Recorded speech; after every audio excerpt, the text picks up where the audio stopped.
mais uma vez o debate sobre a liberdade de expressão é colocado em alta. Nós tivemos essa discussão que aconteceu na Comissão de Segurança Pública e Combate ao Crime Organizado lá da Câmara dos Deputados, em que o deputado federal Gilvan, da Federal, do Partido Liberal, do PL, disse que desejava a morte do Lula por um infarto ou por um AVC.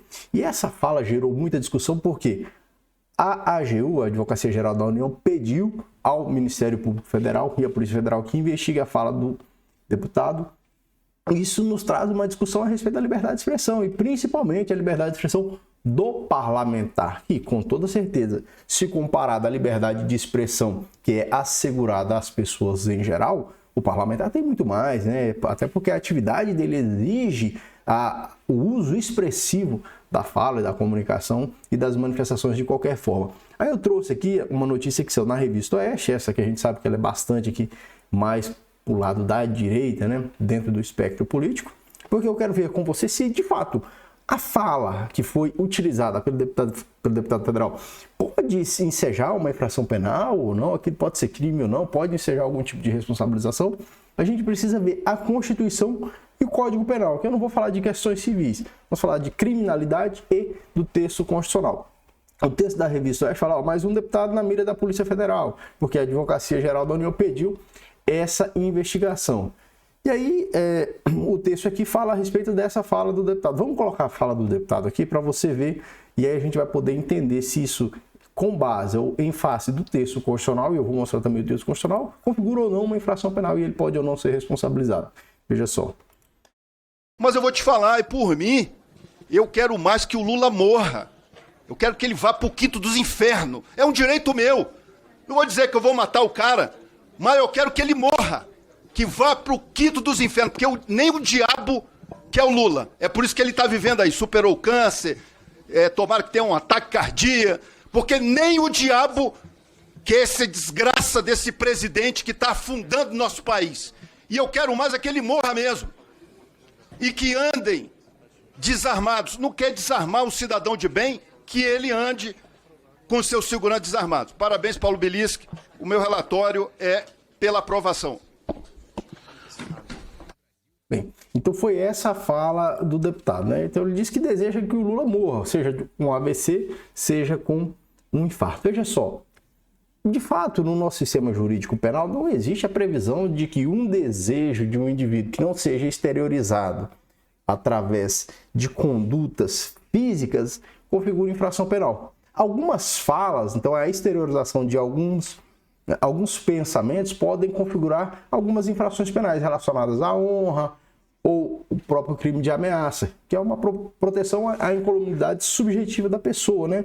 Para que a pessoa não se sinta amedrontada. Mas o que o corpo constitucional diz? E eu quero trazer isso aqui para você pelo seguinte fato. Quem é mais defensor ferrenho da liberdade de expressão, assim, sem limites, ele vai dizer o seguinte, olha, em se tratando principalmente dos parlamentares, eles têm que ter a liberdade total. Por quê? Se o que eles disserem desagradar a sua base de eleitores, então os eleitores é que darão a resposta adequada para ele nas urnas. Só que, veja, isso já foi enfrentado, né? Essa coisa de achar que os eleitores é que vão decidir, já foi enfrentado, por exemplo, com a lei da ficha limpa. Quando houve a aprovação da lei da ficha limpa, ela veio por quê? Não bastava uma condenação contra uma pessoa. O eleitor ia lá e votava na pessoa condenada, né? O cara estava preso e ainda assim ele era votado.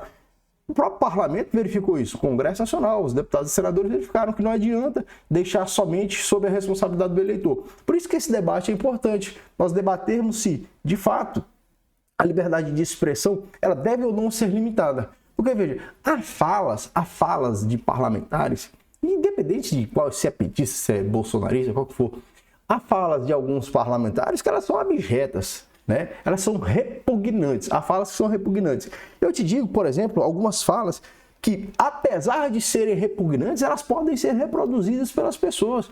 E a gente tem que se perguntar e compreender se a gente vai admitir, então, qualquer fala, por mais repugnante que seja, ou se não, todas as falas têm que ter algum limite. Eu te cito um exemplo, por exemplo.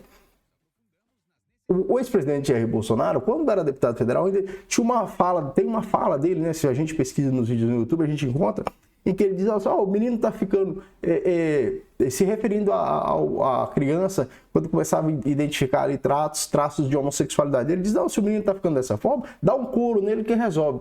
E essa fala é reproduzida por muita gente. Tem muita gente que vai dizer, não, dá um couro que vai resolver, né? Referindo-se o quê? A demonstração de aspectos de homossexualidade e que se desse uma surra vai resolver. Então, atribuindo aquilo a um comportamento do indivíduo. E veja só, falas desse tipo também foram empregadas em se tratando a mulheres ou meninas, jovens, crianças que se apresentassem sinais de homossexualidade, apresentassem ali, se mostrassem como homossexuais ainda na infância ou da adolescência. O pai dava um couro. Eu já vi muitos casos assim, porque eu trabalho no sistema policial faz muito tempo, já vi realmente casos de pais que agrediram as suas filhas por conta disso, por não aceitar a forma como a criança estava se expressando, o adolescente estava se expressando. E nós chegamos ao ponto mais grave desse tipo de situação quando nós temos, inclusive, no próprio dispositivo penal, o estupro corretivo, em que houveram pessoas que já não, claro, a gente não tem recentemente visto alguém falar algo dessa forma, mas já houveram pessoas que falaram que aquilo era necessário, né? Então, se a moça estava apresentando ali comportamentos que a pessoa identificava como um comportamento afeto à homossexualidade, então aquela pessoa precisava ser corrigida e olha o tipo de coisa que se empregava para essa pessoa. E isso acaba sendo endossado, por mais repugnante que seja, por mais abjeto, nojento, há pessoas que vão reproduzir isso. Então, se você lança isso somente à sociedade, para que a sociedade, enquanto eleitores, que vão julgar, você vai encontrar situações que são absurdas. No mesmo passo, a gente pode levar em consideração os linchamentos. Quantos linchamentos acontecem? A gente vem utilizar aquela expressão, a voz de Deus é a voz do povo, se o povo assim quis, é porque o fulano era culpado. Nem sempre. E algumas injustiças não poderão ser corrigidas. Mas o texto constitucional fala justamente sobre os deputados e senadores. Olha, os deputados, que aí se enquadra o senhor Gilvan da Federal, são invioláveis civil e penalmente por suas palavras, opiniões e votos. Claro, e principalmente ali no contexto de um debate numa comissão de segurança, né? Então aqui ele está no momento em que realmente o parlamentar ele tem que ter o direito a se manifestar. E é isso que está em discussão hoje. Se esse direito à manifestação, que na verdade acaba sendo uma atribuição atinente ao seu cargo, ela é absolutamente limitada. Assim como eu trago para vocês essa coisa da inviolabilidade, né, dos parlamentares quando estão se manifestando, nós também temos a inviolabilidade da intimidade, da honra, da vida privada, da imagem das pessoas.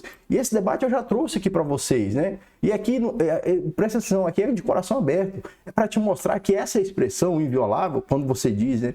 Quando a pessoa, por exemplo, ela é bolsonarista, ela fala assim, olha lá, quaisquer são invioláveis, quaisquer. As pessoas, eu digo para os petis, né? As pessoas também são invioláveis na sua intimidade. Então ninguém tem o direito de violar a minha intimidade, a minha vida privada, a minha honra, a minha imagem, porque isso também está no corpo constitucional. Então, a expressão inviolabilidade, ou a expressão inviolável, ela está presente no corpo constitucional em vários aspectos. Mas a gente precisa se perguntar, existe infração penal ou não? Existe crime ou não que foi praticado pelo Gilvan da Federal? Se a gente olha aqui os dispositivos do Código Penal que tratam sobre essas infrações que são cometidas contra a honra, calúnia, ele não teve calúnia por parte do deputado federal. Ali não teve difamação, né? Imputou um fato que seja ofensivo à reputação do atual presidente. Até porque se diz que a reputação, a imagem, a honra das pessoas públicas, ela tem uma pequena redução em face daquelas pessoas que vivem no anonimato. Por exemplo, sobre o aspecto jurídico, a honra de uma pessoa que não é ostensivo por meio de comunicação, na internet ou como pessoa pública, ela é mais protegida do que aquelas pessoas que são sujeitas ao debate e discussões públicas. E aí você tem também a injúria, né? A injúria, que você ofende a honra subjetiva de uma pessoa. Será que quando você diz assim, eu desejo que fulano morra, você está injuriando aquela pessoa, você está ofendendo a dignidade ou decoro, aquilo que aquela pessoa tem a respeito dela mesma, que ela pensa a respeito dela mesma? Me parece que não, Então, sob a minha perspectiva, a fala do deputado federal não se enquadraria aqui em uma infração penal contra a honra. E aí a gente tem também a infração penal de ameaça, que está no 147, né? 147 do Código Penal, que, sob a minha perspectiva também, não parece que seja a situação, porque não houve ali uma ameaça, né? O indivíduo diz que deseja, né? Eu desejo aqui mas ele não está ameaçando, né? Sob a minha perspectiva, ele não está ameaçando.